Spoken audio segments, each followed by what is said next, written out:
Колесо баланса и транзактный анализ Эрика Берна. Да? Очень классные две методики, но почему-то никто их особо не любит совмещать. Я на одном из своих продуктов это делаю, у меня есть такая консультация тоже отдельно, где очень интересно это отследить, и много можно оттуда вынести для себя глубинных смыслов.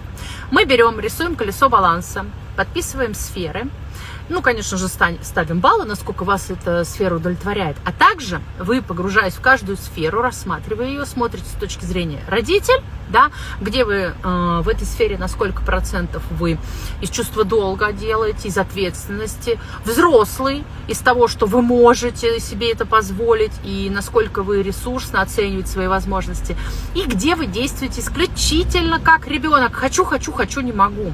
И потом посмотрите на эту картину в целом, и вы увидите, почему те или иные сферы у вас западают. Возможно, вы там либо слишком взрослый, либо вы слишком ребенок.